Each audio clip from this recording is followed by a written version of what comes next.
أعوذ بالله من الشيطان الرجيم. بسم الله الرحمن الرحيم.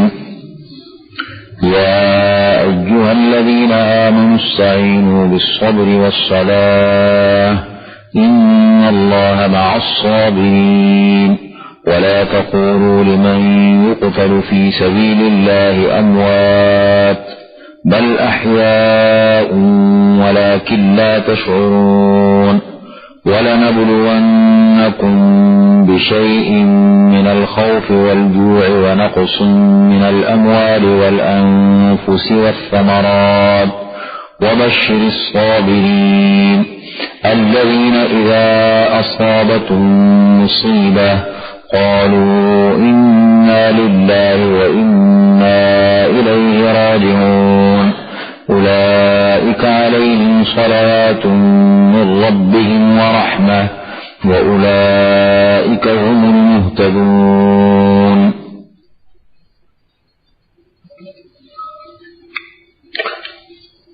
اب تک اس سے پہلے کے مضامین بنی اسرائیل کا ذکر ہوا، یہود کا بڑی تفصیل کے ساتھ، ان کی خرابیاں، ان پر اللہ تعالی کی طرف سے انعامات کا سلسلہ، حضرت ابراہیم علیہ السلام کا ذکر ہوا جو ملت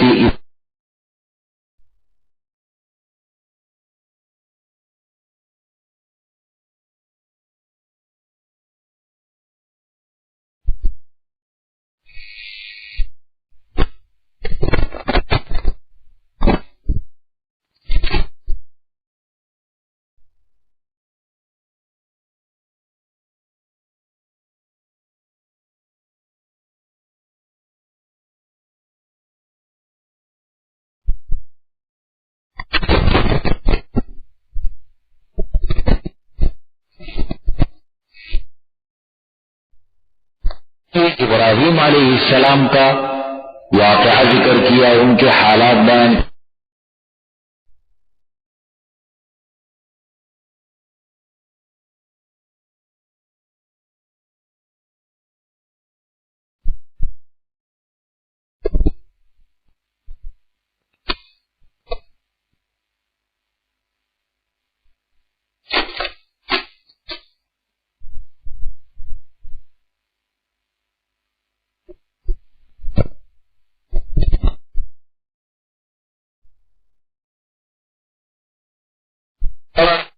اٹھایا، بہت زیادہ پروپیگنڈا کیا کہ یہ کیا دین ہے، پتہ نہیں، سمجھ میں نہیں آتا.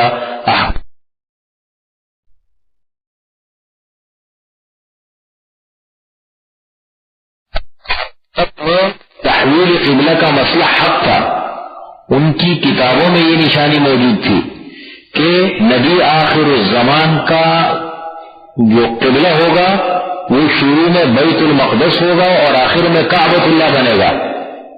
تو اگر نہ بدلتا تو پھر بھی وہ اعتراض کرتے کہ یہ تو ہماری کتابوں میں لکھا تھا کہ ان کا کعبۃ اللہ بنے گا، قبلہ بنے گا کعبۃ اللہ، یہ تو بنا نہیں، اس کا مطلب ٹھیک نہیں ہے. لیکن جب بن گیا پھر بھی اس کے خلاف پروپیگنڈا. اور ایک بات ہے، اس کے اتنے اللہ تعالیٰ نے اس مسئلے کو اہمیت کے ساتھ بیان کیا ہے، اور اب بھی یہ مسئلہ چلے گا کچھ وقت، کافی آگے تک یہ مسئلہ ضمن اشارات اللہ تعالیٰ دیں گے اسی ضمن میں.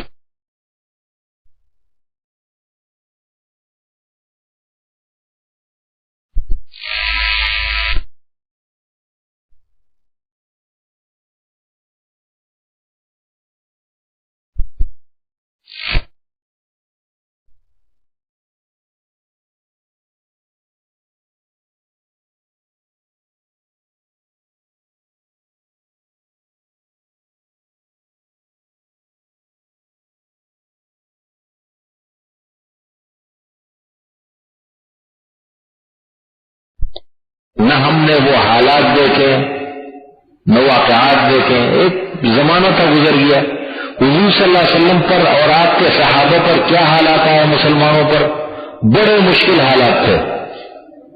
دلیوں میں گھسیٹنا، اور یہ ہم تو اللہ کا نام کتنی آزادی کے ساتھ لیتے ہیں. آج کل دنیا میں لوگ آسانی کے ساتھ دین کا نام لیتے ہیں، کوئی مشکل نہیں، لیکن چونکہ ایک انسان کی فطرت اور عادت ہے، اس پر جب خود حالات آتے ہیں، خود تکلیف آتی ہے، تو وہ اپنی تکلیف کو سب کچھ سمجھتا ہے، اور جو پہلے بڑے بڑے حالات گزر گئے وہ کہتے ہیں تو ایک واقعات کے حالات کے جو گزر گئے، وقتی طور پر اس کو بیان بھی کرے زبان سے تو کہتے ہیں بڑے مشکل حالات تھے، لیکن ذہن اور دل ساتھ نہیں دیتا۔ ویسے واقعات کے جو ہوئے کوئی آدمی ٹرس سے بس نہیں ہوتا، لیکن جب انسان پر ذرا سی تکلیف خود آتی ہے تو انسان کو پتہ لگتا ہے یار یہ بھی تو کوئی چیز ہے۔ اس دن میرے پاس ایک جوان، یہ میں اس مسئلے کو اس لیے بیان کر رہا ہوں آج اللہ تعالیٰ کچھ باتیں بتا رہے ہیں۔ ایک جوان لڑکا ہے، وقت لیا مجھ سے، 3 گھنٹے مسلسل وہ بولتا رہا، ابھی جمعرات کے دن 3 گھنٹے بولتا رہا، کچھ مسائل تھے کاروباری اس کے، 3 گھنٹے تک میں سنتا رہا اس کو۔ پھر مجھے کہتے آپ نے اس کو کیا سمجھا؟ میں نے کہا میں نے بہت کچھ سمجھا۔ کہتے مجھے حل بتائیں، یہ کیا، مجھے آپ کو کیا خرابیاں نظر آئی؟ میں نے کہا آپ کو 3 خرابیاں نظر آئی۔ ایک تو یہ ہے کہ آپ کو جب اللہ تعالیٰ نے معاشی طور پر بڑی اچھی پوزیشن دی تھی، آپ کا کاروبار کا سب کچھ، آپ کو کریڈٹ کارڈ اٹھانے کی کیا ضرورت تھی؟ سود، بینک کا قرضہ چڑھ گیا بہت زیادہ سود، اب وہ نہیں بھر سکتا۔ دوسری بات یہ ہے کہ آپ جب یہ سب کچھ معاملات کر رہے تھے، آپ کے والد نہیں، آپ کی والدہ تھی، والدہ کی دعا کوئی چیز ہوتی ہے، والدہ کی دعا کو معمولی نہیں سمجھنا چاہیے، بہت بڑی چیز ہوتی ہے۔ جب آپ کی والدہ تھی، آپ نے اپنی والدہ کو بھی کراس کر دیا، اتنا تک نہیں بتایا کہ میں کم از کم کاروبار کرتا ہوں، میں یہاں بھی ہاتھ مار رہا ہوں، یہاں بھی مار رہا ہوں، کسی کو آپ کا پتہ نہیں، اور آپ جو ہے وہ راتوں رات کروڑپتی بننا چاہتے تھے۔ یہ اس کا نتیجہ ہے۔ اپنے معاملات مسلمان کو بہت واضح رکھنے چاہیے، موت زندگی کا کوئی بھروسہ نہیں، جو راتوں رات کروڑپتی بنتے ہیں نا، اس چکر میں بہت گھر تباہ ہو جاتے ہیں۔ اور تیسری بات یہ تھی، آپ کی جب بڑی اچھی پوزیشن، باپ کے پاس بڑا دفتر، پھر مختلف جگہوں میں کاروبار، آپ کا اپنے ہاتھ میں سب کچھ، آپ کی جتنی چادر تھی اس سے زیادہ پیر پھیلانے کی کیا ضرورت تھی آپ کو؟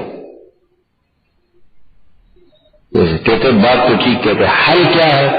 میں نے کہا حل یہ ہے، یہ حالات یہ چند دن میں گزر جائیں گے۔ یہ میدان جو حوصلہ نہ ہارے، ہمت نہ ہارے، برداشت جس میں ہو، وہ کبھی میدان میں ہے نا، وہ کبھی ناکام نہیں ہوتا۔ اس آدمی بڑے بڑے لوگ ہیں کہتے میدان میں گرتے ہیں شاہ سوار، وہ طفل کیا گرے جو گھٹنوں کے بل چلے۔ بچہ جب گھٹنوں کے بل چلتا ہے نا، وہ گرتا نہیں ہے، گرتا ہے کیسے گرے وہ، لیکن شاہ سوار جو گھوڑے پہ سوار ہوتے میدان جنگ، وہ بار بار گرتا ہے، گھوڑے کی پیٹھ پہ بیٹھتا ہے، اس کو بہادری سمجھا جاتا ہے۔ تو میں نے کہا یہ حالات تو گزر جائیں گے، لیکن آپ کے لیے ایک مسئلہ ہے، اگر آپ نے ان واقعات کو، ان حالات کو سے سبق لیا مستقبل کے لیے تو آپ کامیاب ہیں، اور اگر آپ نے سبق نہیں لیا اور حالات گزر گئے اور آپ پھر غافل ہو گئے، یہ بہت بڑی ناکامی ہے۔ کامیاب آدمی وہ سمجھا جاتا ہے کہ اس پر تکلیف آئے، امتحان آئے، اس سے سبق لے لے، اس سے عبرت لے لے، سمجھ رہے؟ تو یہ میں کہنا یہ چاہتا ہوں کہ دیکھیں یہ اللہ تعالیٰ اس اتنے چھوٹے سے مسئلے کو قبلہ بدل دیے، پہلے یہاں نماز پڑھو پھر یہاں نماز پڑھو، تو یہود کو کیا ضرورت تھی اس کو اتنا زیادہ اچھالنے کی، پھر اللہ کو اتنے دلائل دینے کی کیا ضرورت تھی؟ اس کا مطلب یہ ہے کہ یہ کوئی مسئلہ تھا، بہت زیادہ پروپیگنڈا۔ آج کل بھی جب ہمارے ہاں پروپیگنڈا ہوتا ہے نا تو وہ کہتے ہیں دیکھو یہ اسلام ایسا ہے، مسلمان ایسے ہیں۔ آپ لوگ جب اس ماحول میں بہت سارے لوگ نہیں آئے تھے، یار مولوی تو قرآن کے نام پہ بیٹھا کے یہ سکھاتے ہیں، یہ سکھاتے ہیں، یہ آج کل امریکہ کا اور دنیا کا پروپیگنڈا ہے۔ مدارس میں یہ سکھایا جاتا ہے، یہ جو ہے وہ حملہ کرو مسلمانوں کو اڑاؤ، یہ بات ہمارے نوجوانوں کے ذہن میں، یا ہمارے جو وہ مسلمان جو دین سے دور ہے اور وہاں تعلیم حاصل کر رہے ہیں یا دنیا میں کام کرتے ہیں، ان کا ذہن یہ بنایا جاتا ہے۔ تو یہ ایک ذہن ہوتا ہے، میرا بہت واسطہ پڑتا ہے۔ اس دن ایک نوجوان کے ساتھ میں نارتھ آباد سے گاڑی میں بیٹھا، مجھے لا رہے تھے درس کے لیے، ہم گئے تھے، یا کہنے لگے میرے کچھ سوالات ہیں، تو لوگوں نے بٹھا کے ان کے کچھ سوالات ہیں وہ راستے میں سنتے رہے، پتہ نہیں میری سمجھ میں نہیں آتا، اب نماز نہیں پڑھتا۔ میں نے کہا اب نماز پڑھتے ہیں؟ کہنے لگے نہیں، نماز تو بس موقع نہیں ملتا۔ اچھا یہ کرتے ہیں نماز موقع یہ لیکن اس کا ذہن کیا ہے؟ یہ مسلمان خود کش حملے کرتے ہیں، مدرسوں میں یہ ہوتا ہے فلاں جگہ. میں نے کہا آپ نے دیکھا ہے مدرسوں میں جا کے دیکھا ہے کہ یہ ایسے تعلیم دی جاتی ہے وہاں یہ ہوتا ہے؟ پھر آپ نے خود دیکھا ہے کہ مسلمان خود کش حملے کرتے ہیں، مسلمان ہی ہے یہ سب کچھ ہوتا ہے؟ حقیقت کہتے ہیں نہیں، لیکن یہ سنتے تو ہیں نا. یہ پروپیگنڈے کا بڑا اثر ہوتا ہے، سمجھ رہے؟ تو مطلب یہ اللہ نے اس لیے بھائی آدمی حالات سے دیکھ کے بسا اوقات بہت متاثر ہو جاتے ہیں ان چیزوں سے، بری طرح متاثر ہو جاتا ہے. اس لیے اللہ تعالیٰ نے ان مسائل کو بڑی اہمیت کے ساتھ بیان کیا. اس کا مطلب یہ تھا کہ کچھ نئے مسلمان تھے جو ان حالات سے کبھی کبھی اتنا پروپیگنڈا ہوتا تھا کہ متاثر ہو جاتے تھے.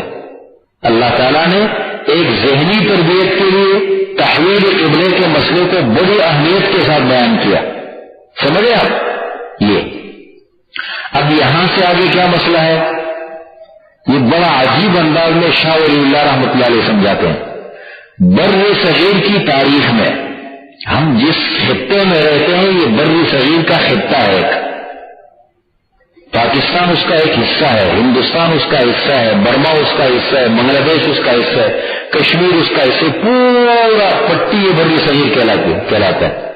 اس میں دو شخصیات بہت زیادہ نمایاں ہے جن سے اللہ تعالیٰ نے بہت بڑا کام لیا بر صغیر کے خطے میں. ایک ہے مجددی الفسانی رحمۃ اللہ علیہ، شیخ نام تھا شیخ احمد سرہندی رحمۃ اللہ علیہ، اور مجددی الفسانی ان کا لقب پڑا. مجدد الفسانی حضور صلی اللہ علیہ وسلم فرماتے ہیں نا کہ جب بھی اس امت میں اس دین میں کچھ غلط قسم کے لوگ گھسیں گے، مسلمانوں کی کمزوریوں کی وجہ سے خرابیاں پیدا ہوں گی، تو ہر 1000 سال کے بعد اللہ تعالیٰ کسی ایسے شخص کو منتخب کر کے، نبی تو اب نہیں آئے گا نا، نبی تو اب نہیں آئیں گے، تو کسی شخص کو اللہ تعالیٰ کھڑا کریں گے 1000 سال کے بعد، دین میں جتنی خرابیاں ہوں گی ان کا صفایا کریں گے، اور پھر دین کو نئے سرے سے امت کے سامنے بہتر شکل میں پیش کریں گے. مجدد الف اول وہ ہے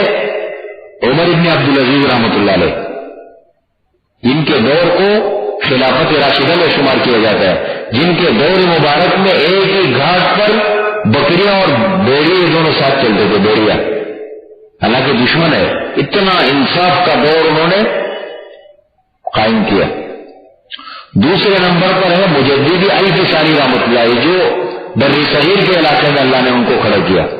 جب اکبر نامی بادشاہ نے دین اکبری کے نام سے ایک نیا دین ایجاد کیا، لوگ سجدے کرتے تھے ان کے سامنے، عیدین کو ختم کر دیا گیا، خنزیر کو حلال کر دیا گیا، دین کی پوری شکل تبدیل کر دی گئی. لوگ ان کے پاس جاتے تھے، جھک کے جاتے تھے، سب کچھ لوگوں نے بگاڑا ان کو، اور ایک نئے دین کا نقشہ انہوں نے دنیا کے سامنے پیش کیا.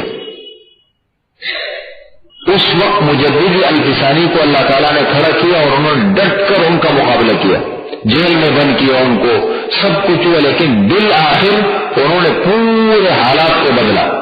یہ ایک یہ ہے. اور ایک شاہ ولی اللہ رحمۃ اللہ علیہ کا خاندان ہے. شاہ ولی اللہ یہ بہت بڑا خاندان گزرا ہے. ان کے بیٹے تھے 4، شاہ عبدالعزیز رحمۃ اللہ علیہ، شاہ عبدالغنی رحمۃ اللہ علیہ، شاہ عبدالقادر رحمۃ اللہ علیہ، شاہ رفیع الدین رحمۃ اللہ علیہ. 4 بیٹے تھے، ہر ایک علم کا ستون اور ہدایت کا ایک نور اور سرچشمہ. بڑا کام اللہ تعالیٰ نے لیا.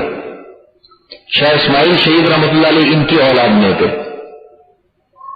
ان 2 خاندانوں سے، ان 2 شخصیات سے اللہ نے بہت بڑا کام لیا. انگریز بر صغیر میں جب ایسٹ انڈیا کمپنی کے نام سے داخل ہوا، کاروبار کے نام پہ، برطانیہ، اس وقت برطانیہ کا طوطا بولتا تھا دنیا میں، جیسے آج امریکہ کی بدماشی ہے، اس وقت برطانیہ کی بدماشی تھی. تو یہ وہ داخل ہوا بر صغیر میں. یہ میں اس لیے آپ کو ایک ماحول دے رہا ہوں کہ تربیت کے بغیر کچھ نہیں.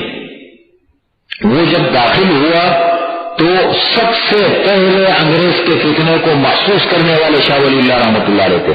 یہ وہ دور ہے کہ جب مغلوں کی حکومت بالکل آخری سانسیں لے رہی تھی. بہت بڑا دور مغلوں نے گزارا ہے. عیاشیوں میں مبتلا ہو گئے، تعمیرات میں مبتلا ہو گئے اور یہ بڑی بڑی اس میں ان چیزوں پہ، اور بالکل وہ بجھ گئے، ختم ہو گئے. تو پھر انہوں نے محسوس کیا، تو شاہ ولی اللہ رحمۃ اللہ علیہ نے ایک نیا وہ دیا، نعرہ دیا ہندوستان کے مسلمانوں کو. تو پاکستان بھی ہندوستان کا حصہ تھا، تو ایک نیا نعرہ کیا دیا؟ فق کلی نظام، فق کلی نظام، نظام کو بدلو. یہ جو پرانا نظام ہے یہ خستہ ہو چکا ہے، یہ خراب ہو چکا ہے، یہ بگڑ چکا ہے، بڑی خرابیاں پیدا ہو چکی. اس نظام میں رہتے ہوئے ہم کوئی تبدیلی پیدا نہیں کر سکتے، نہ ہم خلافت کا نظام، نہ ہم انگریزوں کا مقابلہ کر سکتے ہیں، نہ ہم اپنے ملک کو بچا سکتے ہیں. ایک ہی ہمارے پاس صورت ہے کہ اس پورے نظام کو بدلے. لیکن یہ آواز لگانا بہت آسان ہے، لیکن اس کا متبادل پیش کرنا بڑا مشکل کام ہے کہ نعرہ بھی لگائے اور اس کے ساتھ ساتھ اس کا متبادل بھی پیش کرے. سمجھ رہے بات کو؟ میں کہہ رہا ہوں نا کہ بھائی یہ کام مت کرو آپ، کیوں؟ یہ سود ہے. تو بھائی یہ سود ہے، یہ بیچارہ، تو پھر اس کو میں متبادل کیا دوں؟ اس لیے کہ پیڑ کے ساتھ ہے، کام تو کرنا ہے، زندگی اس کا متبادل بھی ہے، یہ کرو اس کا متبادل بھی ہے. تو اس طریقے سے شاہ ولی اللہ رحمۃ اللہ علیہ نے اس کا متبادل نظام پورے ہندوستان کے لوگوں کو دیا. یہ تو بڑی تحریکیں چلی، لیکن بعد میں ان کے پوتے نے پھر جا کر کے ایسی تحریک چلائی، لیکن مسلمانوں نے غداری کی. ایک اور تحریک چلی، اس میں بھی انگریزوں کے خلاف یک کے بعد دیگر 4 بڑی بڑی تحریکیں چلی. سب سے پہلی تحریک چلی شاہ اسماعیل سے، سب سے ان کی شاہ اسماعیل شہید رحمۃ اللہ علیہ کی تحریک چلی، وہ بھی اس میں بھی مسلمانوں نے ہی غداری کر دی. پھر اس کے بعد جو ہے وہ ٹیپو سلطان کی تحریک ایک چلی، اس میں بھی غداری ہو گئی. نواب سراج الدولہ کی تحریک چلی، اس میں بھی غداری ہو گئی. پھر اس کے بعد 1857 کی تحریک چلی، اس میں بھی غداری ہو گئی. یہ کہ اور غداری کنہوں نے کی کہ ذرا دل کے پپولے جل اٹھے سینے کے داغ سے، اس گھر کو آگ لگی گھر کے چراغ سے. اسلام کو جب بھی نقصان پہنچا مسلمانوں کے ہاتھوں سے پہنچا. شاہ ولی اللہ رحمۃ اللہ علیہ نے بڑا عجیب فلسفہ دیا. کیا؟ کہ کوئی بھی قوم، دنیا میں کوئی بھی قوم ہو، چاہے وہ مسلمان ہو یا کوئی بھی قوم، ترقی اس وقت کر سکتی ہے کہ وہ 5 منازل طے کرے. 5 منزلیں ہیں، ان 5 منزلوں کو طے کرنے کے بعد قوم جا کر کے ترقی پہ پہنچ سکتی ہے، دنیا میں تبدیلی لا سکتی ہے. نمبر 1، سب سے پہلے نمبر پر تہذیب الاخلاق یا تہذیب النفس. پہلا کام یہ اصلاح کا آغاز، تبدیلی کا آغاز اپنی ذات سے.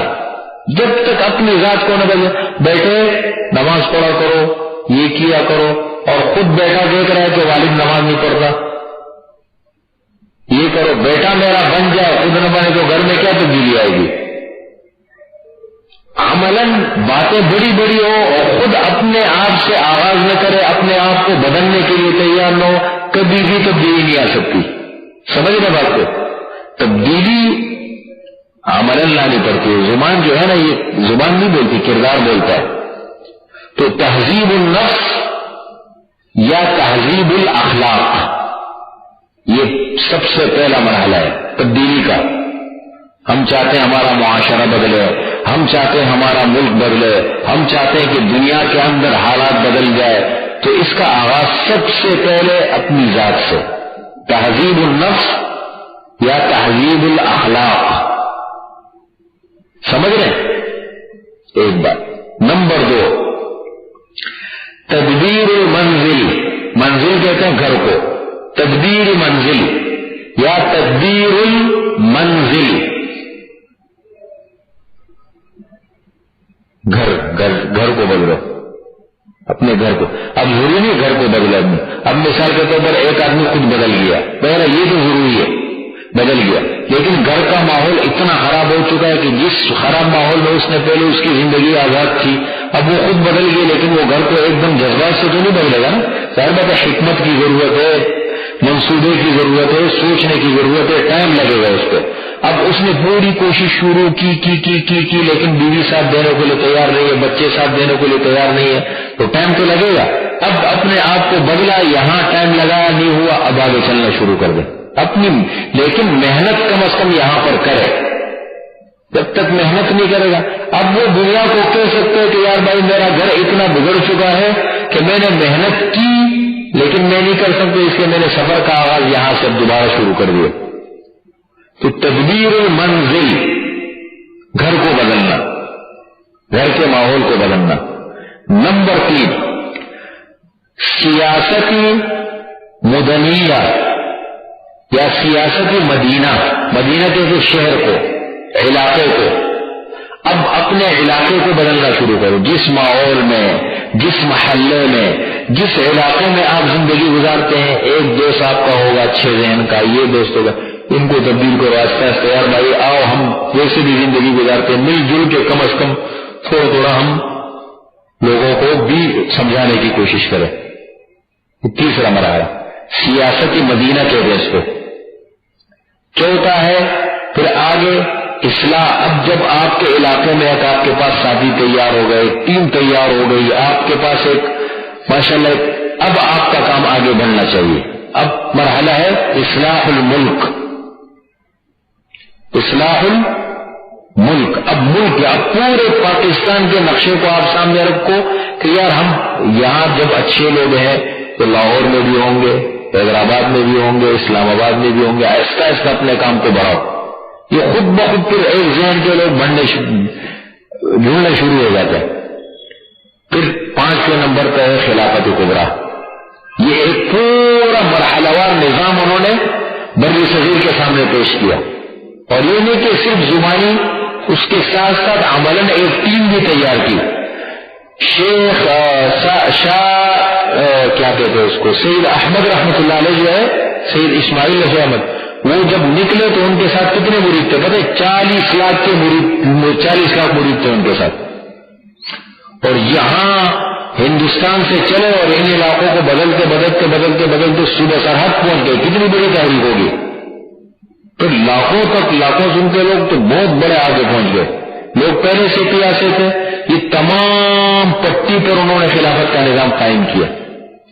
اب وہ ایک جگہ پر لوگوں نے بلایا، غداری ہو گئے، شہید ہو گئے۔ یہ مطلب یہ ہے کہ یہ تبدیلی کا آغاز۔ میں چاہتا ہوں ہمارا معاشرہ بدلے، ہمارا ماحول بدلے پورے ملک کے اندر، تو جب تک اپنی ذات کو نہیں بدلیں گے تبدیلی نہیں آئے گی۔ تو پہلے نمبر پر نقطہ کیا ہے؟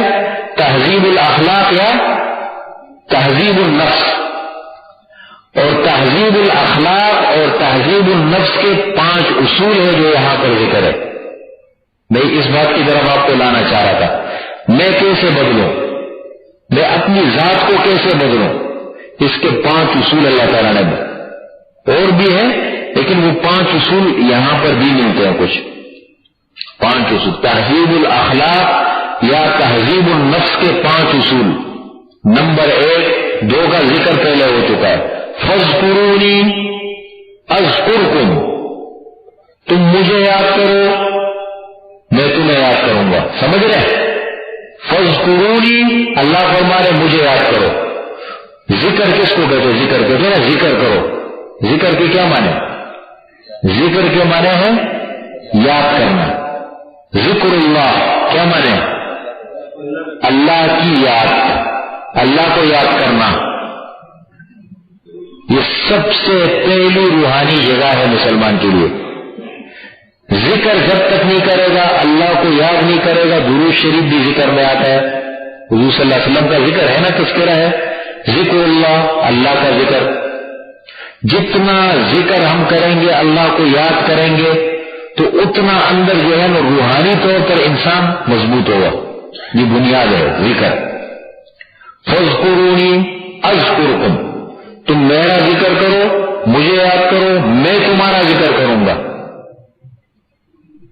اور انسان کی فطرت عادت ہے کہ جس سے جتنا تعلق ہوتا ہے، جس چیز کا جتنا تذکرہ ہوتا ہے، یا جس چیز سے جتنی محبت ہوتی ہے، اتنا ہی اس کا تذکرہ ہوتا ہے۔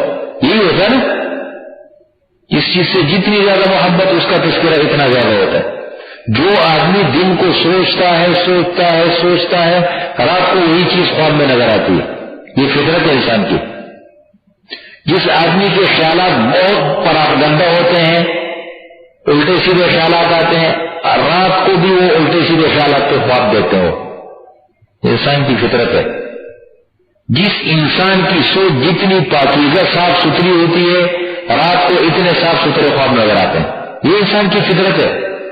ایک آدمی کے انتقال کا وقت قریب آیا، وہ کنڈکٹر کا بس میں، تو وہ نعرے جو آواز لگا رہا تھا انتقال کا وقت، ٹاور ہے ٹاور ہے ٹاور ہے ٹاور ہے، اس لیے کہ اس کی پوری زندگی اس میں گزری تھی۔ اب وہ نعرہ موت کے وقت بھی سامنے آ گیا، ہو جاتا ہے ایسے۔ حضرت بلال رضی اللہ تعالیٰ عنہ کے انتقال کا وقت جب قریب آیا تو خوشی سے چارپائی پہ بیمار ہے، گھوم رہے ہیں، آواز لگا رہے، غدن نلقى الأحبة محمدا وحزبا، غدن نلقى الأحبة محمدا وحزبا، کل تو اپنے دوستوں سے ساتھیوں سے ملاقات ہوگی، محمد صلی اللہ علیہ وسلم اور ان کے صحابہ سے ملاقات ہوگی، چارپائی پہ پڑے ہیں اور یہ آوازیں لگا رہے۔ یہ انسان کی فطرت ہے۔ تو ذکر اللہ انسان کی روحانی ترقی کے لیے بہت زیادہ ضروری ہے۔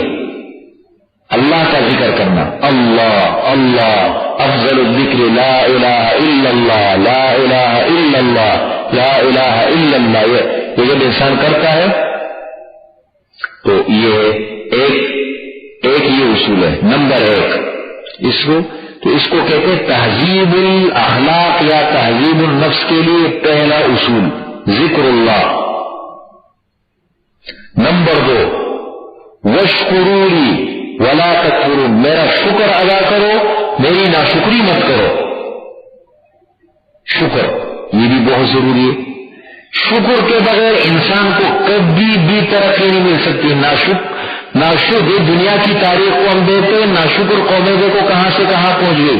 مسلمانوں سے کیوں یہ حکومتیں چھن گئی بڑی بڑی، وہ اسپین کی اندلس کی 1000 سالہ تاریخ کہاں ایک دم ملیامٹ ہو گئی، اور ہندوستان کی 800 سالہ تاریخ کیوں ایک دم ختم ہو گئی، اور یہ بغداد کی تاریخ اور یہ خلافت کے نظام اور یہ ساری دنیا میں مسلمان نوجوان کو پتہ ہی نہیں کہ مسلمان بھی دنیا میں کبھی حکومت کیا کرتا تھا، اور بڑے انصاف کا دور گزارا، نہیں معلوم مسلمان نوجوانوں کو، بوڑھوں کو بھی نہیں معلوم، کسی کو نہیں معلوم۔ یہ کیوں؟ یہ ناشکری، اور بڑی بڑی قومیں کیوں تباہ ہو گئی اور ان کے افسانے بن گئے، واقعات ہم پڑھتے کیوں؟ ناشکری۔ شکر اللہ کی نعمت کو استعمال کرنا، اللہ کی نعمت کو ٹھیک طریقے سے استعمال کرنا، اور اللہ کی نعمت پر زبان سے اور عمل سے شکر بجا لانا، یہ بہت ضروری ہے۔ اور سب سے خطرناک دور کیا ہوتا ہے؟ انسان جب امتحان میں ہوتا ہے نا، وہ خود بخود چوکنا ہوتا ہے۔ جب معاشی دھچکا لگتا ہے انسان کو، وہ خود بخود چوکنا ہو جاتا ہے، پھر وہ دعائیں بھی مانگتا ہے، وہ گڑ گڑاتا بھی ہے۔ جب انسان بیمار ہو جاتا ہے وہ یہ سب کچھ کرتا ہے، لیکن اصل انسان کے بعد جب نعمتیں ہونا اس وقت پتہ لگتا ہے۔ فرمایا واشکروا لی ولا تکفرون، شکریہ ادا کرو، ناشکری نہ کرو۔ ایک ہی مرحلہ ہوگی، دو چیزیں ہو گئی، نمبر ایک ذکر اور نمبر دو شکر۔ یا ایھا الذین آمنو، اے ایمان والو، کتنی مرتبہ قرآن میں یا ایھا الذین آمنو کا لفظ؟ یا ایھا الذین آمنو کا لفظ پورے قرآن کریم میں کتنی بار آیا؟ ایک عرب شیخ نے کتاب لکھی ہے، نزاعات الرحمن لأہل الایمان، اس کا اردو میں ترجمہ چھپا ہے اہل ایمان کو ندائے رحمان، ایمان والوں کو رحمان کی آواز، یا ایھا الذین آمنو، اے ایمان والو۔ 90 مقام، 90 جگہ ہے جہاں یا ایھا الذین آمنو، 90 جانتے ہیں نہیں؟ اس کی بھی تشریح کی ضرورت ہے، یہ بھی بڑا مسئلہ ہے نا۔ یا ایھا الذین آمنو، اے ایمان والو، استعینوا، مدد مانگو، بالصبر، صبر کے ذریعے سے، والصلاۃ، اور نماز کے ذریعے سے۔ یہ دو اور اصول ہو گئے۔ نمبر 3 صبر، انسان کی زندگی میں ترقی کے لیے، باکمال بننے کے لیے صبر یہ نسخہ اکسیر ہے، بہت ضروری ہے۔ صبر سے انسان بڑا باکمال بنتا ہے۔ صبر، ان اللہ مع الصابرین، آگے دیکھے فرما رہے اللہ صبر کرنے والوں کے ساتھ ہے۔ انما یوفی الصابرون اجرہم بغیر حساب، صبر کرنے والوں کو ہم بے حساب دیتے ہیں، اس کا کوئی حساب نہیں ہے، حساب نہیں ہے۔ تو صبر بہت ضروری ہے۔ صبر کا کیا معنی ہے؟ کون بتائے گا؟ صبر کا لغوی معنی کیا ہے؟ صبر کا لغوی معنی ہے روکنا۔ کیا معنی؟ صبر کے معنی ہے روکنا، اپنے آپ کو روکنا۔ اور حدیث میں صبر کے 3 درجات ہیں۔ صبر کی 3 قسمیں کہہ لیں آپ، 3 درجات کہہ لیں۔ نمبر 1 صبر علی المصیبہ، صبر علی المصیبہ۔ نمبر 2 صبر علی الطاعہ۔ نمبر 3 صبر عن المعصیہ۔ 3 صبر علی المصیبہ، مصیبت کے اوپر، آزمائش کے اوپر، تکلیف کے اوپر صبر کرنا۔ آدمی پر تکلیف آتی ہے، ہر آدمی پر، کوئی بچتا نہیں ہے۔ بچتا ہے کوئی؟ دنیا میں کوئی ایسا انسان بتاؤ کہ جس نے کبھی بھی اس پر تکلیف نہ آئی ہو؟ کسی ایک انسان کا نام کوئی لے سکتا ہے؟ بیماری کبھی نہ آئی ہو، تکلیف کبھی نہ آئی ہو، اس کو صدمہ نہ پہنچا ہو کوئی؟ نہیں ہے نا؟ تو اس کا مطلب تکلیف انسانی زندگی کا حصہ ہے، اور اس میں انسانی ترقی کا اس میں راز مضمر ہے، راز۔ تو صبر علی المصیبہ، تکلیف اور مصیبت اللہ تعالی کی طرف سے آ جائے، اللہ کی رضا کے لیے اس پر صبر کرنا۔ اور اس میں بھی سن لے حدیث میں الصبر عند صدمۃ الاولی، صبر جو پہلا دھچکا لگتا ہے نا اس وقت صبر ہوتا ہے۔ یہ نہیں کہ ادھر ہاتھ مارا، ادھر ہاتھ مارا، ادھر ہاتھ مارا، دیکھا کوئی ذریعہ نظر نہیں آیا، اب کہتے ہیں میں تو صبر کرتا ہوں۔ آخر میں کیا کہتے ہیں؟ اب آخری وہ کیا رہ گیا؟ آخری درجے رہ گیا کہ اب اللہ ہے۔ جب انسان کے سارے وسائل ٹوٹ جاتے ہیں نا، ختم ہو جاتے ہیں، پھر کہتے ہیں کہ یار اللہ ہے۔ مشرک بھی جب کشتی میں قرآن لگا نا، جب سارے سہارے ٹوٹ جاتے، کوئی سہارا نہیں ہوتا، مشرک بھی آخر میں کہتے ہیں ایک ہے اللہ ہے۔ تو وہ صبر نہیں کہلاتا۔ صبر یہ ہے کہ اللہ کی طرف سے جب آپ پر تکلیف آ جائے، پہلے مرحلے میں بھائی اللہ میرا امتحان لے رہے ہیں، بس پہلا مرحلہ۔ تو الصبر علی المصیبہ، تکلیف پر صبر۔ نمبر 2 اپنے آپ کو تکلیف کے وقت روکنا، جزا فضا نہیں، شور شرابہ نہیں، ناشکری نہیں۔ نمبر 2 الصبر علی الطاعہ، اچھے کاموں پر صبر کرنا۔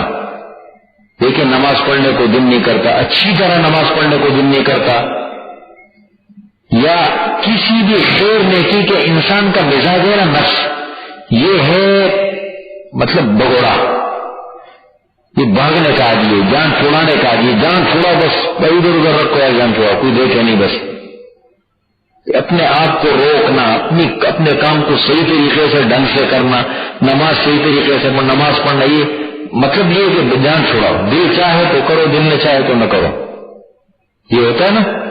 تو خیر نیکی کے کاموں پر اپنے آپ کو روکنا، اور پھر خیر کا ایک سلسلہ جب شروع ہو جائے اس پر استقامت، یہ سب چیزیں ہوتی ہیں نا۔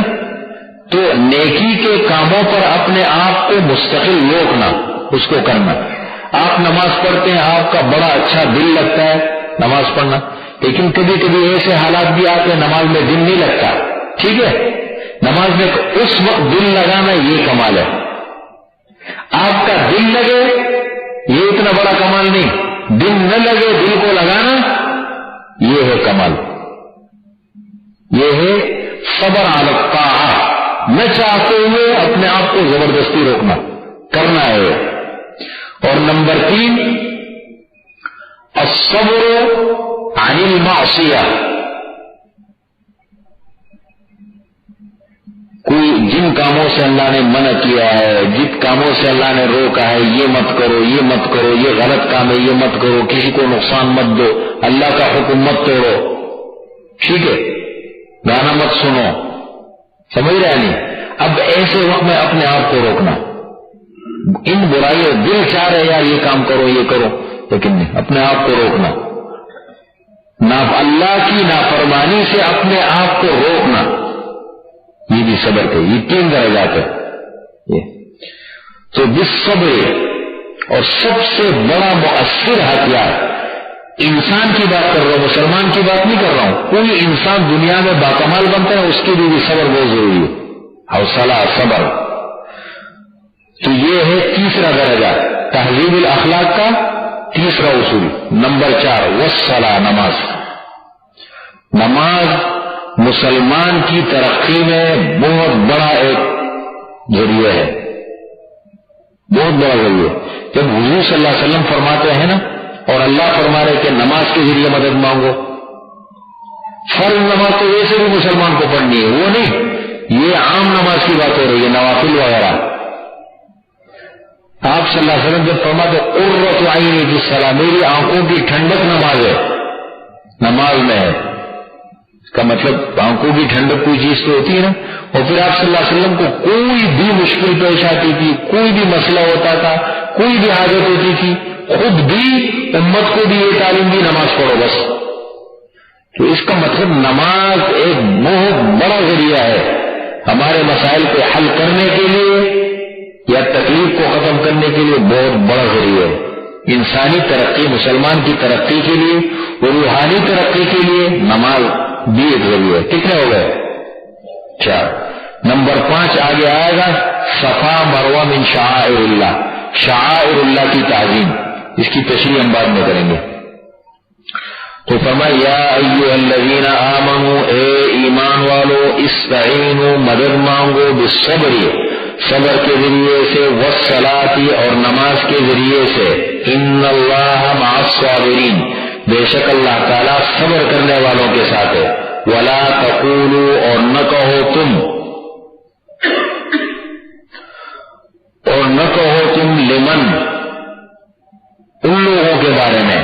لام کے معنی ہے متعلق، بارے میں، ان لوگوں کے بارے میں. من کا جو لفظ ہے نا، من، لفظ من دیکھ رہے ہیں، یہ لفظاً مفرد ہوتا ہے، لفظاً یہ مفرد ہوتا ہے ایک کے لیے، معنن جمع ہوتا ہے، معنی کے اعتبار سے جمع ہے. اس لیے فرمایا ولا تقولوا، اور نہ کہو تم لمن، ان لوگوں کے متعلق جو مارے گئے فی سبیل اللہ، اللہ کے راستے میں، اموات، کہ وہ مردے ہیں. اموات کس کی جمع ہے؟ میت کی، نہیں، موت کی نہیں. موت کی جمع کیا آتی ہے؟ اموات. سے یہاں اموات کی جمع ایک یہ ہے، میت کی جمع، اموات میت کی جمع ہے، میت. اموات اردو میں استعمال ہوتے لیکن اصل میں میت کی جمع ہے، مردہ. ایک ہے موت اور ایک ہے مردہ. اموات مردے ہیں، بل احیاء، بلکہ وہ زندہ ہیں. حی کی جمع ہے، وہ زندہ. ولکن لا تشعرون، لیکن تم شعور نہیں رکھتے، آپ کو میں نے بتایا تھا کہ اصول علم کے لیے انسان کو اللہ نے کتنے ذرائع دیے، یعنی جب ہم علم حاصل کرتے ہیں نا، کوئی بھی علم ہو، دنیا کا علم ہو یا دین کا علم ہو، کتنے ذرائع اللہ تعالیٰ نے دیے؟ 3. نمبر 1 حواس. نمبر 2 عقل، چیزوں کو نوٹ کر لیا کرے. نمبر 2 عقل. نمبر 3 وحی. 3 ذرائع. نمبر 1 حواس کیا ہے؟ آنکھ، کان، ناک، زبان، ہاتھ، پاؤں، بہت ساری چیزیں ہمیں معلوم ہوتی ہے نہیں. میں نے یہ دیکھا، دیکھو ہاتھ لگایا، کاغذ کا ڈبہ ہے، یہ دیکھیں اس کا رنگ ہرا ہے، یہ چھت دیکھو سفید رنگ کی ہے، آنکھ سے معلوم ہو گیا. سب چیزیں، بہت ساری چیزیں انسان کو ان ذرائع سے معلوم ہوتی ہے. اور پھر اس کے بعد دوسرا مرحلہ جہاں پر یہ جواب دے دیتے ہیں، دوسرا مرحلہ ہے عقل. یہ عقل سے ہوتی ہے. اور تیسرا مرحلہ کیا ہے؟ وحی. شعور جانوروں کو بھی ہوتا ہے. یہ جو جانور ہے نا، ان کو بھی شعور ہوتا ہے. پرندہ جب اڑتا ہے، سامنے رکاوٹ آتی ہے، فوراً وہ رخ بدل دیتا ہے. نہیں کو اللہ نے آنکھیں دی ہے، ایک ذریعہ ہے، شعور ہے، پتہ ہے اس کو، یہ شعور ہے. تو اللہ تعالیٰ فرماتے ہیں کہ جو اللہ کی راہ میں، اللہ کے راستے میں مارے گئے، تم ان کو مردہ نہ کہو بلکہ وہ زندہ ہے. وَلَٰكِن لَّا تَشْعُرُونَ، لیکن تم شعور نہیں رکھتے. علم کا تعلق عقل کے ساتھ ہے. ایک ہے علم، کسی چیز کو جاننا، ایک ہے شعور، کسی چیز کا احساس. شعور کے معنی احساس. تو شعور اس کا تعلق ہے حواس کے ساتھ اور علم کا تعلق عقل کے ساتھ. تو علم تو دور کی بات ہے، تم شعور بھی نہیں رکھتے. شعور پہلا مرحلہ ہے، یہ تو ہر کسی کو ہوتا ہے، تمہیں شعور بھی نہیں ہے. اور یہاں پر کہا وَلَا تَقُولُوا، تم نہ کہو. آگے پارہ نمبر 4 سورہ آل عمران آیت نمبر نوٹ کریں، 169 اور 170. صرف حوالہ نوٹ کر لیں. پارہ 4 سورہ آل عمران آیت نمبر 169 اور 170. وَلَا تَحْسَبَنَّ الَّذِينَ قُتِلُوا فِي سَبِيلِ اللَّهِ امْوَاتًا، کہنا تو دور کی بات ہے، خیال بھی نہ کرو. وَلَا تَحْسَبَنَّ کے معنی گمان نہ کرو، خیال نہ کرو کہ وہ مردے ہیں. بلکہ اب کیا زندگی بظاہر ذبح ہوا ہے، کوئی اللہ کے راستے میں شہید ہوتا ہے تو اس کے لیے وہی احکامات جو ایک عام مردے کے لیے ہیں. اس کی جو مال ہے، وراثت ہے، وہ تقسیم ہوگی. اسی طریقے سے باقی جتنے احکامات ہیں وہ سب جو ایک عام مردے پر لاگو ہوتے ہیں وہ ایک شہید پہ بھی ہوتا ہے. کیا مطلب ہے اس کا؟ اس کا مطلب یہ ہے ہماری شعور سے بالا کر ہے، لیکن یہ ایک زندگی ہے جو اللہ تعالیٰ نے تمام عام انسانوں سے، عام مردوں سے اس کو ممتاز رکھا ہے. کچھ ہے اللہ نے جب سے بھی ہمارا ایمان ہے اس پر، ہر چیز کو سمجھنا، عقل کے بل اس پہ برتنے کی ضرورت نہیں ہے. اللہ نے فرما دیا ختم. ٹھیک ہے. وَلَا تَقُولُوا، نہ کہو تم ان کے متعلق جو مارے گئے اللہ کے راستے میں، اموات، مردے ہیں، بل احیاء، بلکہ وہ زندہ ہیں. وَلَٰكِن لَّا تَشْعُرُونَ، لیکن تم شعور نہیں رکھتے. وَلَنَبْلُوَنَّكُمْ، ضرور بالضرور ہم تمہیں آزمائیں گے. ضرور بالضرور کا ترجمہ کہاں سے کیا میں نے؟ کسی کو پتا ہے؟ لام تک نہیں، واو کا معنی تو اور، واو کا معنی کیا ہے؟ اور. لام ہے، لام تاکید کا ہے. لام کے معنی ضرور، اور پھر آگے نون تاکید ثقیلہ ہے، مشدد نون ہے نا. لنبلون، اصل سے یہ بنا ضرور بالضرور ہم تمہارا امتحان لیں گے، کسی کو چھوڑیں گے نہیں، ہر کسی کا امتحان لیں گے. بشیء، کسی نہ کسی چیز کے ساتھ. وہ کوئی نہ کوئی چیز کیا ہے؟ تفسیر القرآن بالقرآن متصلاً. دو صورتیں بڑی تھی نا. قرآن اپنی تفسیر خود کر رہا ہے متصلاً. بشیء، کسی نہ کسی چیز کے ساتھ. وہ کوئی نہ کوئی چیز کیا؟ من الخوف، خوف میں سے. کبھی خوف، حالات خراب ہو گئے بھائی، گولیاں چل رہی ہے، حالات خراب ہے، جنگ ہونے والی ہے، یہ ہو جائے گا، یہ ہو جائے گا، پریشان ہو جاتا ہے. من الخوف، خوف میں سے. نمبر 2 والجوع، بھوک میں سے.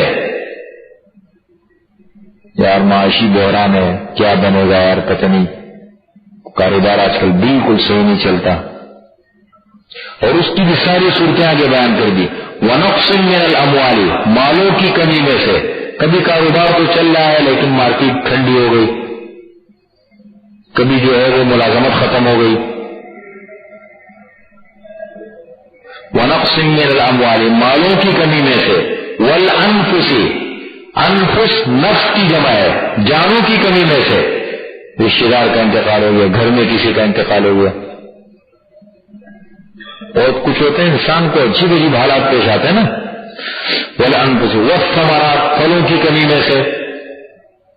کاروبار ہے، زراعت ہے، کھیتی خراب ہو گئی، فصل نہیں ہوتی، فصل میں خرابی، کئی شکلیں سامنے آ سکتی ہے. اللہ تعالیٰ فرماتے کہیں نہ کہیں ہم امتحان لیں گے. امتحان تو ضرور لیں گے، لیکن وبشر الصابرین، صبر کرنے والوں کو خوشخبری سناؤ.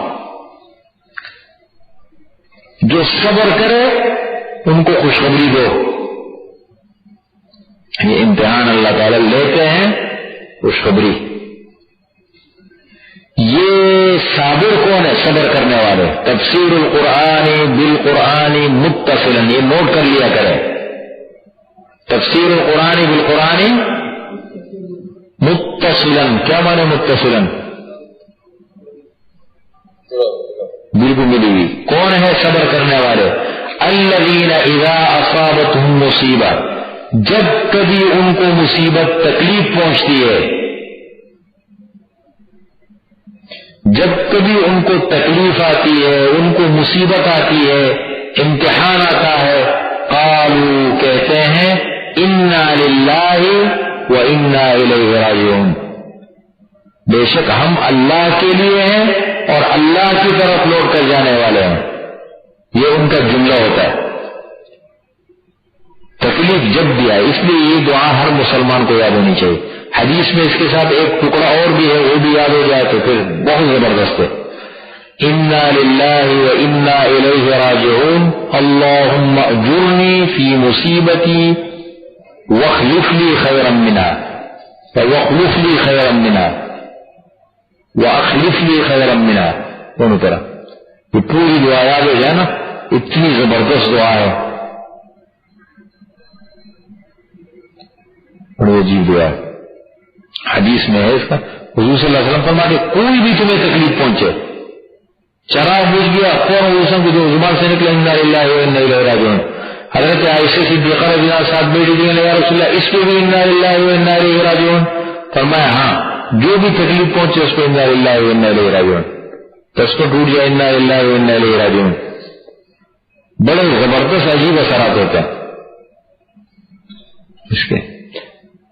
حدیث میں ایک واقعہ ہے، حضرت ام سلمہ، حضرت ابو سلمہ اور حضرت سلمہ، یہ تین ہیں. بیٹے کا نام ہے سلمہ، والد کا نام اسی مناسبت سے پڑا ابو سلمہ، بیٹی اور اہلیہ کا نام پڑا ام سلمہ.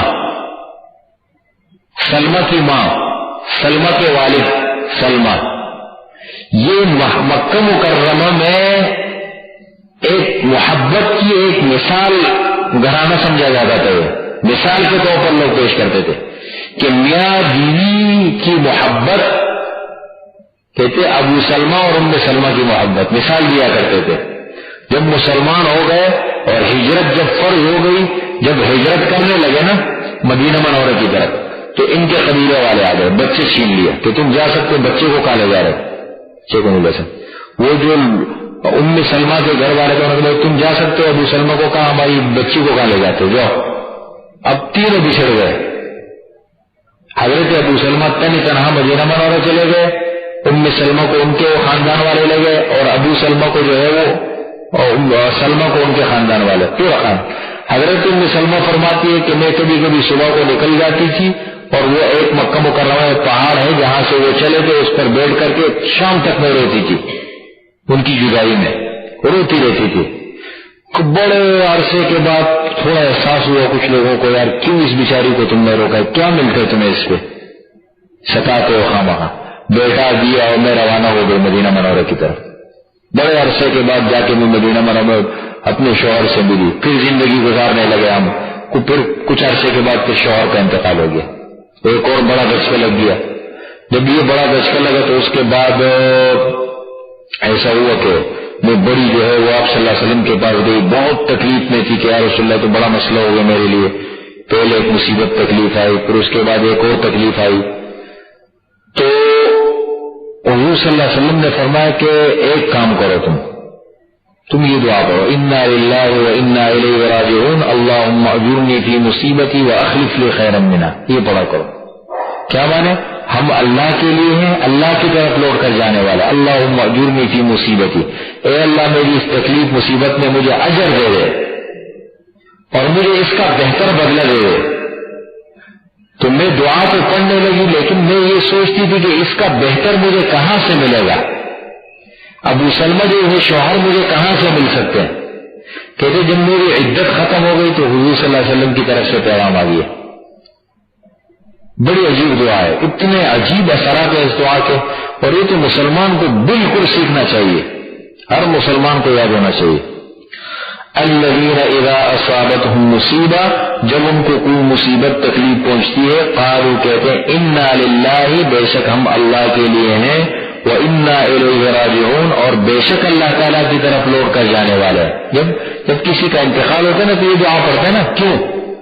اس لیے کہ انسان سوچتا ہے کہ یہ ہم سے جدا کیوں ہوا، نہیں یہ کیوں مرا، تو فوراً اِنَّا لِلَّهِ، بے شک مرا ہم بھی سب اللہ کے ہیں، سب کو جانا ہے، ہم سے جدا کیوں ہوا، وَإِنَّا إِلَيْهِ رَاجِعُونَ، سب اللہ تعالیٰ کی طرف لوٹ کر چلے جائیں گے۔ فرمایا جو مصیبت میں، آزمائش میں، تکلیف میں اس قسم کے الفاظ استعمال کرے، انا للہ و انا الیہ راجعون، اور تکلیف پر صبر کرے، ان صفات کے حامل لوگ ہیں، اولئک، یہی لوگ ہیں، علیہم، ان پر، صلوات، خصوصی رحمتیں ہوں گی اللہ تعالیٰ کی۔ صلوات، صلاۃ کی جمع، یہاں پر مراد ہے خصوصی رحمتیں۔ صلوات کا کیا معنی؟ خصوصی رحمتیں ان کے رب کی طرف سے، ورحمت، اور عمومی رحمتیں ہوں گی۔ سمجھ رہے بھائی؟ خصوصی رحمتیں، یہ جو ہمارے پرانے ساتھی یہ کاپی کیوں نہیں رکھتے؟ بلاؤ کاپی نہیں، کل سے کاپی رکھا کرو، یہ چھوٹی چھوٹی باتیں لکھو، یہ ترجمے میں ہے کہ آپ نے ترجمہ سامنے رکھ کے یہ باتیں ہیں، یہ تشریح کہاں سے ملے گی آپ کو؟ یہ خاص خاص باتیں جو میں بتاتا ہوں یہ کہاں سے ڈھونڈ کے لائیں گے آپ؟ یہ کل سے چھوٹی کاپیاں رکھ کے اپنا نوٹ کریں اس کو، جتنے آدمی کو سہولت ملتی ہے اتنا آدمی بیٹھ رہا ہوگا، سب ایسے بیٹھے رہتے ہیں، بس چھٹی کے بعد چلے جاتے ہیں۔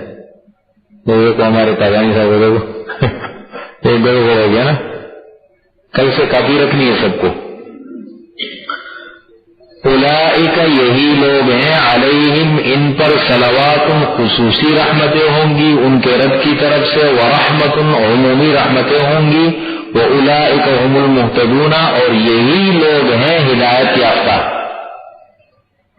تکلیف پر صبر کرنے والے، انا للہ و انا الیہ راجعون پڑھنے والے۔ کتنا ٹائم باقی ختم ہو گیا یار؟ یہ ایک مسئلہ ہے، اب حاضری کی ترتیب بھی شروع ہونے والی۔ ایک نمبر 2، میں نے عید سے پہلے کہا تھا، چھٹیوں سے پہلے، کہ ایک پروجیکٹر پہ ہم اس قرآن کریم کے ساتھ آخر کے اب تو گھنٹہ ہے نا ہمارا، آخر کے 10 منٹ میں جو دین کی اہم ضروری باتیں ہیں جو ایک مسلمان کو معلوم ہونی چاہیے، وہ پروجیکٹر پہ ہم سکھائیں گے آپ کو آخر کے 10 منٹ میں، تھوڑا تھوڑا کر کے، ٹھیک ہے؟ وہ بھی ہم عن قریب شروع کرنے والے ہیں، لیکن اس سے پہلے ضروری چیز ہے حاضری۔ یہ بھی آ گیا، اعمال نامہ آ گیا، یہ سب کے نام ہے، 6 آدمیوں کے گروپ بنانے ہیں۔ آج بہت ساتھی حاضر ہے، جو پہلا دن ہے نا، تو یہ بنانے ہیں گروپ۔ یہ کتنے گروپ بنیں گے؟ تاباری صاحب یہ لے لیں، آپ آ جائیں، آپ کے امیر کون بنیں گے؟ کتنے ساتھی ہیں آپ کے؟ نام لکھیں؟ شہزاد کے پاس ہے نام؟ تو یہ آپ اپنے پاس رکھیں، میں ابھی بتاتا ہوں، آپ لے لیں۔ عدیل صاحب آپ آ جائیں۔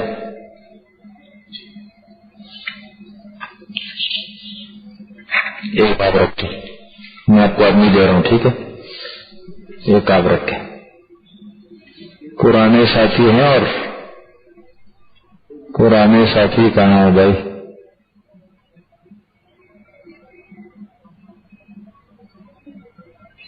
کتنے ہو گئے؟ پرچے کتنے دیے میں نے؟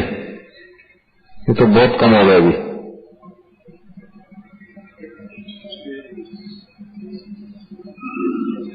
پابندی سے آنے والے ساتھی کون کون ہیں؟ فراز صاحب دے گا آپ کو؟ آ جائیں۔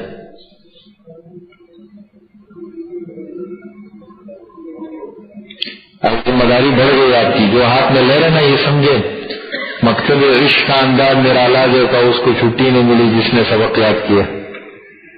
آپ الطاف صاحب فی الحال اتنے دے رہے۔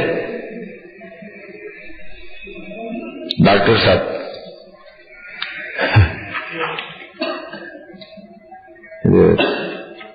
آپ کو دو ملے، میں آپ کو ساتھی دے دوں گا، بس آپ اپنے پاس رکھیں اس کو۔ اس کا ایک کام کرنا ہے، ایک امیر ہوگا ایک نائب امیر ہوگا ہر گروپ میں، یہ روزانہ حاضری ہوگی، اپنے وہ 6 ساتھی ہوں گے نا فوراً نوٹ کریں گے۔ دوسری بات یہ پرچے اپنے قرآن میں رکھتے، جو بھی ساتھی ہوگی آپ ان کے ساتھیوں کو اپنا وقت کا قرآن معلوم ہو، اپنے قرآن میں رکھ دیں گے، وہیں رکھ دیں گے۔ تو خدا نہ خواستہ کبھی چھٹی ہو گئی، کوئی عذر آ گیا تو آپ کے ساتھیوں میں سے کوئی اٹھا کے حاضری لگا دے گا، ٹھیک ہے؟ اپنے قرآن میں یہ میرے پاس وہ نام شہزاد صاحب کے پاس ہے کہ وہ آئے نہیں آج، تو وہ نام لے کر کے ہم پورے 6 آدمیوں کے گروپ بنا دیں گے، تو حاضری بھی ہوگی تاکہ آسانی رہے انشاءاللہ، ٹھیک ہے؟ اور اس کی بھی انشاءاللہ تیاری کرنی ہے۔ الحمد لله رب العالمين والصلاة والسلام على خير خلقه محمد وآله وأصحابه أجمعين. ربنا ظلمنا أنفسنا وإن لم تغفر لنا وترحمنا لنكونن من الخاسرين. ربنا آتنا في الدنيا حسنة وفي الآخرة حسنة وقنا عذاب النار. ربنا اغفر لنا ولإخواننا الذين سبقونا بالإيمان ولا تجعل في قلوبنا غلا للذين آمنوا ربنا إنك رؤوف رحيم. اللهم إنا نسألك العفو والعافية والمعافاة الدائمة في الدين والدنيا والآخرة. اللهم إنا نجعلك في نحورهم ونعوذ بك من شرورهم. اللهم استر عوراتنا وآمن روعاتنا. اللهم استرنا بسترك الجميل. حسبنا الله ونعم الوكيل. حسبنا الله ونعم الوكيل. حسبنا الله ونعم الوكيل. نعم المولى ونعم النصير. سبحان ربك رب العزة عما يصفون وسلام على المرسلين والحمد